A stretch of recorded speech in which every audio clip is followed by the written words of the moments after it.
Entonces, es ahí donde te das cuenta, cuando te empieza a pasar a ti, que por tu nombre empiezan a hacer conexiones sin verte, es que te das cuenta de todas las ideas que tú te haces cuando te dicen un nombre. Pero no siempre es tan inocente el problema de que piensen cosas de ti antes de conocerte. Tal es el caso de José Zamora. José Zamora, como cualquiera de nosotros, él estaba buscando trabajo, así que hizo su currículum y lo hizo y lo entregó a muchas empresas durante 6 meses y no tuvo absolutamente ninguna respuesta, ni una entrevista, ni una llamada, ni una contestación, nada. Un buen día dijo, bueno, voy a hacer un pequeñito cambio. Nadie va a notar si en mi currículum le falta una letra. Así que se cambió el nombre de José Zamora a Joe Zamora y entregó su currículum. Y al día siguiente recibió una llamada para una entrevista de trabajo. ¿Qué está pasando? Entonces nuestro nombre en realidad no trae ninguna información de nosotros. Lo único que trae son prejuicios. Un prejuicio es una idea que tenemos de algo que aún no conocemos. Normalmente es negativo, por desgracia. Entonces, ¿esto hasta dónde lleva? A que nosotros nos hacemos prejuicios todos los días en base a nuestras experiencias. Y a lo mejor sí, efectivamente, si yo conocí a un Ricardo brasileño y un programador brasileño, seguramente yo soy Ricardo el programador brasileño. Pero, en realidad, los prejuicios pueden causar muchos problemas. Hay otro prejuicio muy común que tenemos incluso aquí en la ciudad de Chihuahua. El decir que una universidad es mejor que otra. Y tomarlo en cuenta, o que se tome en cuenta, a la hora de contratar a alguien. Entonces, incluso yo recuerdo cuando iba a elegir la universidad en la que iba a estudiar, yo decía, es que ¿cuál es mejor universidad? Podríamos discutir cuál es mejor o cuál no. Pero en mi experiencia, la universidad no es un elemento que me diga qué tan buena es una persona. Es muchísimo más clara la experiencia que tiene. E incluso conozco gente que estudió letras españolas y es gerente de una empresa de software. ¿Por qué? Porque estudió letras españolas 4 años, pero tiene 25 siendo gerente. Entonces la experiencia en realidad es lo que te hace bueno o malo y es totalmente individual. No tiene absolutamente nada que ver con la universidad en la que estudiaste. ¿Qué tan grande es este problema? Bueno, les voy a enseñar las empresas más grandes de software, que es la industria en la que me dedico y por lo que las digo, tienen un gran problema. La mayoría de las personas que trabajan en estas empresas son de un tipo de persona. Son de cierto color de piel, de cierta área del mundo.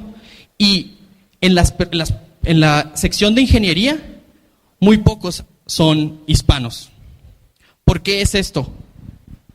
No creo que sea por las universidades y no creo que sea por la falta de talento, que ya sabemos que hay talento. La mayoría de las veces son exclusivamente por prejuicios que los hacen de manera involuntaria. A la hora de reclutar, estas empresas no reciben miles, sino millones de currículums cada año y tienen que verlos todos y decidir cuáles de ellos pueden tener una entrevista de trabajo. No pueden atender a todos, es imposible. Entonces, ¿qué nos dice esto? Una empresa, para ser totalmente diversa, debería de tener todas las diferentes tipos de personas igual, de la misma cantidad. Y no solamente de raza, de lugar de nacimiento, de cultura, sino también de género, de preferencia sexual. Eso en realidad es la diversidad. Pero cuando tú ves un nombre y tienes a lo mejor 30 segundos para ver su currículum, es muy pocas probabilidades de que una persona tome una decisión totalmente unánime, o sea, sin tener ninguna duda de que está tomando una decisión basada en las calificaciones de la persona, en sus habilidades. Está tomando demasiado en cuenta sus prejuicios. ¿Qué tan grande está ese problema? Bueno, según un estudio de Ross Clenet, se gastan $128 mil millones en el proceso de reclutamiento en todas las empresas en Estados Unidos, de los cuales la mitad se gasta en procedimientos ineficientes. ¿Qué clase de procedimientos ineficientes? Los que les acabo de contar como por ejemplo, no ver suficiente tiempo un currículum, no tener la capacidad de poder atender a todas las personas que quieren contratar. ¿Sí? Pero va más allá de eso, los porcentajes que estas empresas manejan en cuanto al gasto que hacen en reclutamiento, hacen que esto sea un problema muy interesante de resolver. Porque estamos hablando de que no solamente es un proceso que está siendo de alguna manera injusto, sino también es un proceso que cuesta mucho. Entonces, a principios de este año, tuve una llamada con Laura Gómez, una amiga y líder del proyecto en el que estoy, en el que planeamos resolver esto. Ella vive en San Francisco y ha trabajado en empresas de Silicon Valley, y ella ha vivido en carne propia, como mujer y como latina, el hecho de ver injusticias a la hora de reclutar. Entonces dijo, vamos a resolver ese problema. ¿Cómo lo vamos a resolver? Hay muchísimos grupos que se dedican a eliminar estos prejuicios. Si dijimos que un prejuicio es una idea de algo que no conoces, entonces la manera de resolverlo es conociendo acerca de ellos. Pero es imposible hacer eso de manera que cubra todas las necesidades de todas las empresas. Es imposible. Yo le llamo que no es escalable, no se puede. Pero entonces, ¿qué tal si usamos la tecnología? ¿Qué tal si usamos mi currículum y lo procesamos y lo analizamos con inteligencia artificial y con estadísticas, y vemos que en mi currículum le podemos encontrar cuál es mi nombre, podemos encontrar cuál es mi universidad, y lo primero que hacemos es le eliminamos? El reclutador no tiene por qué ver esa información, no es importante para elegir un candidato que sea apto para el trabajo. Lo siguiente es ver la experiencia. La experiencia es lo que les dije que veo como lo más importante que hace a una persona calificada o no calificada para un trabajo.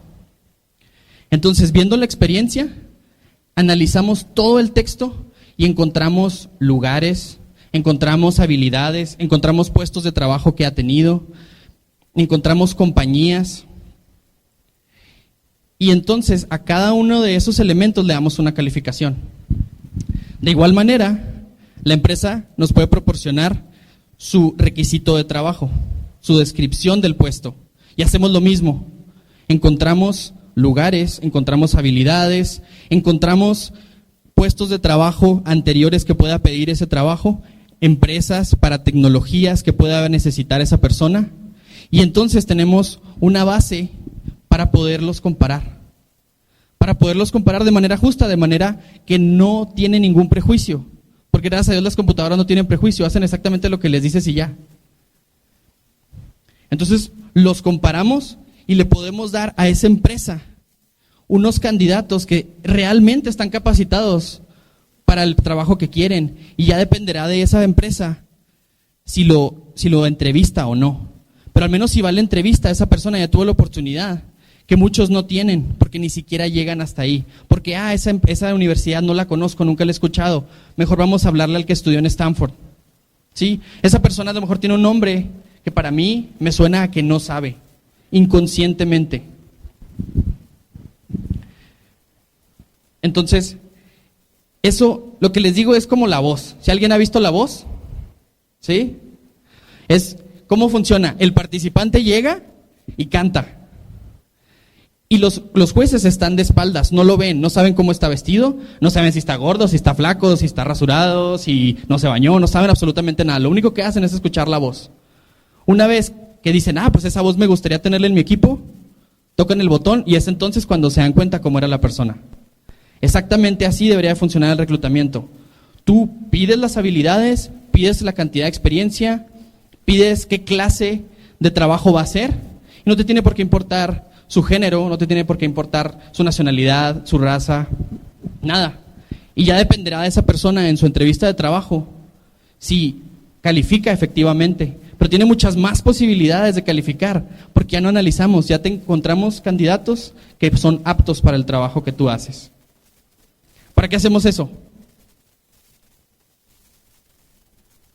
Para que el día de mañana haya más gente como yo, haya más gente que les extrañe que esté en Silicon Valley dando entrenamientos, trabajando en empresas multinacionales. Porque mañana más gente podría trabajar en empresas de clase mundial en el lugar favorito donde ellos sueñen con trabajar y que no se tome en cuenta su nombre, no se tome en cuenta su lugar de origen, no se tome en cuenta su universidad, se tome en cuenta única y exclusivamente sus habilidades. Y aquí en Chihuahua, sabiendo la calidad de talento y las habilidades que hay, muchísima gente podría crecer. Gracias.